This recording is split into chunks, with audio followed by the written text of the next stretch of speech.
Hello friends, कैसे हैं आप सब? मुझे उम्मीद है आप सारे ठीक-ठाक होंगे, खैर खैरियत के साथ होंगे। मैं भी ठीक हूँ, अल्लाह ताला का शुक्र है।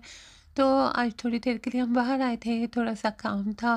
खाला भी मेरे साथ थी, खाला ने कहाँ जाना था, उन्होंने तो मेरे साथ ही होना था ना।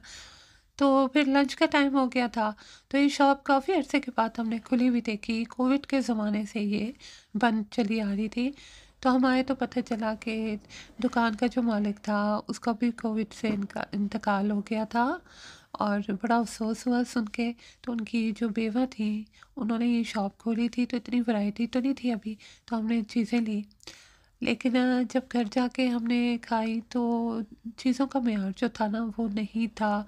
पकोड़े भी जो थे वो उनमें काफ़ी सारी सब्जियां पड़ी होती थी, पालक और इसके अलावा दूसरी सब्जियां जो पड़ती हैं तो वो भी नहीं थी, और टेस्ट भी कुछ इतना ख़ास नहीं था।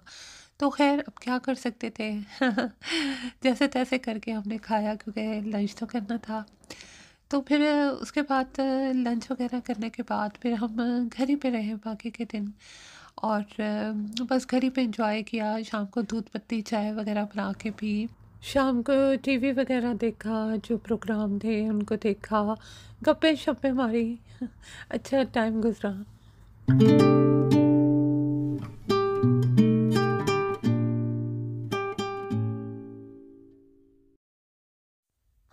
2 दिन पहले हम मामू के घर गए थे मिलने के लिए। तो उनके घर के पास ही मार्क एंड स्पेंसर की दुकान है। तो वहाँ से मैंने केक लिए थे। ये वाला केक मैंने कुछ अर्सा पहले उन्हीं के घर पे खाया था। उनके घर जो काम करता है, उनकी देखभाल करता है, उन्होंने हेल्पर रखा हुआ है। तो हम एक दफ़ा गए थे तो वो भाग के गया था उनके घर के पास ही जो मार्क एंड स्पेंसर है, वहाँ से ये लेके आया था, साथ गरमा-गरम चाय बनाई थी। तो हमें बहुत पसंद आया था। तो आज मौका मिला तो मैंने सोचा मैं भी ले लेती हूँ। इसमें कोकोनट पड़ा हुआ है, हालाँकि मुझे कोकोनट इतना कुछ ख़ास पसंद नहीं है। हाँ, बचपन में मेरे घर के करीब एक बेकरी होती थी, तो वो मैकरोनी बिस्किट बनाया करते थे काफ़ी बड़े-बड़े साइज़ के। तो वो मुझे बेहद पसंद थे। क्रीमी-क्रीमी से, मेरा मतलब है उनका कलर क्रीमी होता था और थोड़ा-सा पिंक होता था। ऊपर से कड़क होते थे, अंदर से नरम होते थे कुछ लोगों की तरह। तो फिर वैसे मैकरोनी बिस्किट मुझे कहीं से नहीं मिले, यूके में भी नहीं। तो वो अभी तक मुझे याद आते हैं। फिर वहाँ जाके वो खाना नसीब ही नहीं हुआ, बस क्या कर सकते हैं। तो खाला जो है ना वो कढ़ी बहुत ही मज़े की माशाल्लाह से बनाती हैं। तो हमने कहा क्योंकि खाला आई हुई हैं तो क्यों ना मौके से फ़ायदा उठाया जाए और उनसे कढ़ी बनवाई जाए। वैसे मिक्स्ड वेंचर था, यानी हम भी हेल्प कर रहे थे। तो फिर उसके बाद मसाले वग़ैरह तो मैंने मिला के दिए, क्योंकि मैं एक्सपर्ट हूँ मसाले वग़ैरह में। तो मसाले वग़ैरह मैंने बनाए, बाकी का जो काम था और पकोड़े वग़ैरह बनाने थे, कढ़ी वग़ैरह, दही जो घोलना था वो खाला ने किया। तो इस तरीके से मिक्स वेंचर के साथ हमने सारी कढ़ी वग़ैरह बनाई।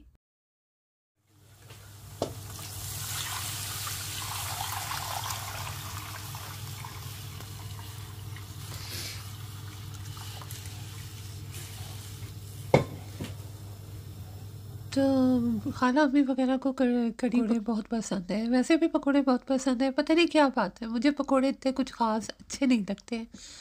कभी-कभी मैं बनाती हूँ, वो मैदे के बनाती हूँ चाइनीज़ स्टाइल के पकोड़े, और सॉस के साथ, चिली गार्लिक सॉस के साथ या सोया सॉस के साथ वो मैं खाती हूँ सब्जियों वाले, तो वो मुझे अच्छे लगते हैं। अरे भाई अभी तो काफ़ी अर्सा हो गया मैंने वो भी नहीं बनाए, बल्कि मैं याद कर रही हूँ कब बनाए थे लास्ट टाइम। एक बस मुझे याद आता है, पाकिस्तान में थे हम उन दिनों, तो हमने बनाए थे, मेरा वहाँ पे जो फ्लैट है उधर हमने बनाए थे। उसके बाद यहाँ पे बनाए होंगे पर मुझे कुछ ख़ास याद नहीं आ रहा। तो खाला ने पकोड़े तैयार कर लिए थे, कुछ तो ऐसे ही उन्होंने खा के चेक किया, चेकिंग के बहाने कि कैसे बने हैं। तो उसके बाद थोड़े काफ़ी सारे रहते थे, थोड़ी फिर मैंने भी हेल्प करवाई। और पकोड़ों को कढ़ी वगैरह को बना के फिर रोटी-शोटी बना के, तो फिर खाने की जब तैयारी हो गई तो तसल्ली हो गई कि अब आराम करते हैं, थोड़ा टीवी देखते हैं। क्योंकि खाना वगैरह तो बन गया है। तो जब मेरे नाना के घर भी होते थे ना खाला अम्मी वगैरह, तो नानी तो फिर खाना बनाना छोड़ दिया था, बेटियां बड़ी हो गई थी। तो फिर खाला अम्मी वगैरह ही बनाया करती थी। आजकल तो बच्चे बड़े हो जाते हैं, बच्चियाँ बड़ी हो जाती हैं, लेकिन फिर भी उनके माँ-बाप उनको कुछ नहीं सिखाते। हमें खा के देखना कैसी है। और वो फ़खरिया कहती हैं कि हमें तो चाय बनाना भी नहीं आता, हमें तो अंडा उबालना भी नहीं आता, या हमें खाली अंडा उबालना आता है। तो मेरे ख़्याल में ये कोई ऐसे फ़ख्र की बात नहीं होती। और दूसरों के हाथ का आप खाएँ, भले आपके कुक हों, तो क्या पता उन्होंने सही तरह हाथ धोए भी होते हैं कि नहीं, भाई मुझे तो हमेशा शक ही सा रहता है। हाँ, आपके घर वाले बनाते हो, अम्मी वग़ैरह, तब अच्छी बात है, तब तो घर का खाना तो माँ के हाथ का खाना तो बेस्ट होता है ना।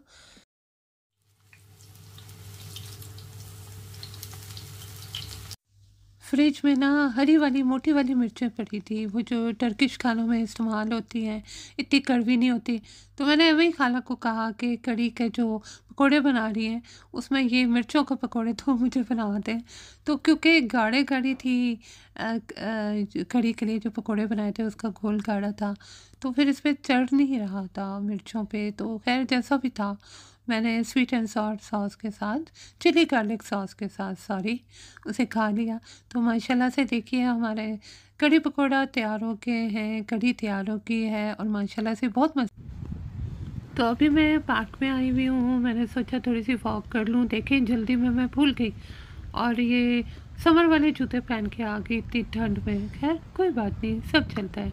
अच्छा जी, फिर मुलाकात होगी इंशाल्लाह। अल्लाह हाफ़िज़।